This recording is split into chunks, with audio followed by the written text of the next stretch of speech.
Hello everyone, welcome to our channel believe in learning. आज हम लोग हमारे बिजनेस ऑर्गेनाइजेशन सब्जेक्ट के सेकंड चैप्टर के 7th पार्ट पर डिस्कस करेंगे। आज का हमारा टॉपिक है एविल्स ऑफ एडवर्टाइजिंग। मतलब आज हम लोग एडवर्टाइजिंग के डिसएडवांटेजेस के बारे में पढ़ेंगे। एडवर्टाइजिंग के कुछ डिसएडवांटेजेस भी हैं, like it increases the price of the products and services, the cost of advertisement from the part of the production cost along with other cost and thus increases the cost of goods sold and services rendered. This increases the sale price.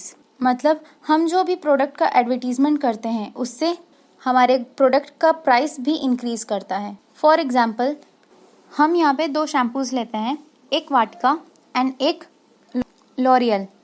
Vatika shampoo हमारा L'Oréal shampoo के मुकाबले कम price में बिकता है और L'Oréal shampoo हमारा ज़्यादा price में बिकता है। जहाँ अगर हमारा वाटिका शैम्पू हमारा 1 रुपीज़ में बिक रहा है तो वो हमारा लॉरियल शैम्पू हमारा 3 रुपये में बिक रहा है। क्यों? क्योंकि हमें वाटिका का एडवर्टीजमेंट इतना नहीं शो किया जाता जितना हमारा लॉरियल का शैम्पू हमको दिखाया जाता है टीवी पे या न्यूज़पेपर में। हम लोग ने सबसे ज़्यादातर किसका सुना है? लॉरियल शैम्पू के बारे में हम लोग हर वक्त सुनते रहते हैं, पोस्टर्स लगे रहते हैं, टीवी पे सुनते हैं एक्सेट्रा।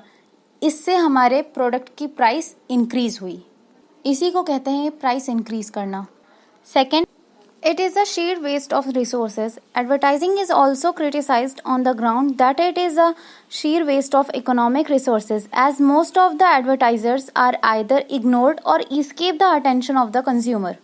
मतलब एडवर्टाइजिंग को एक शीर वेस्ट भी बोला गया है क्योंकि इससे पैसों की बर्बादी होती है, क्योंकि मोस्ट ऑफ पीपल एडवर्टीजमेंट्स को इग्नोर कर देते हैं। इस वजह से इसको थोड़ा सा वेस्टफुल भी माना गया है, बट इसकी वजह से हमारे मैन्युफैक्चरर्स, कंज्यूमर्स, सेल्समैन और हमारी सोसाइटी इन सभी को फ़ायदा होता है, तो इसे वेस्टफुल रिसोर्स बोलना गलत होगा। Third, it misleads people and act as an instrument of cheating. Most of the advertisements are misleading which conceals and exaggerate the fact and induce people to buy inferior or even worthless products. मतलब advertisement एक तरह से हम लोगों को misguide भी करता है।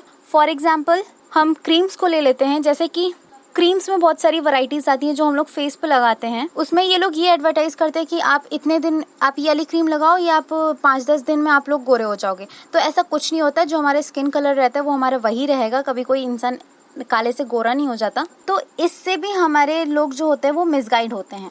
Fourth, it multiplies the need of the people, encourage extravagance and creates dissatisfaction. Advertising tempts people to buy luxury goods which they can not be afford. मतलब इसके जरिए लोगों की ज़रूरतें ज़्यादा बढ़ने लगती हैं, लोगों का डिससैटिस्फैक्शन होना क्रिएट हो जाता है। जैसे कि हम एडवर्टाइज कर रहे हैं लग्जरी कार्स की, और कुछ लोग हैं मिडिल क्लास के जो लग्जरी कार्स अफोर्ड नहीं कर सकते। हाँ, रिच पीपल अफोर्ड कर लेंगे, बट कुछ हैं मिडिल क्लास के, वो चलो किसी न किसी तरह से कर भी लेंगे, बट हमारे जो लोअर क्लास के लोग हैं वो लोग कैसे अफोर्ड करेंगे? तो इस वजह से उनके अंदर भी डिससैटिस्फैक्शन आने लगता है और फ्रस्ट्रेशन क्रिएट होने लगता है। सो ये था हमारा लास्ट टॉपिक इस चैप्टर का। आई होप आप लोग को ये चैप्टर समझ में आया होगा अच्छे से। अगर कोई डाउट्स हैं तो फिर आप कमेंट बॉक्स में मेंशन कर सकते हैं।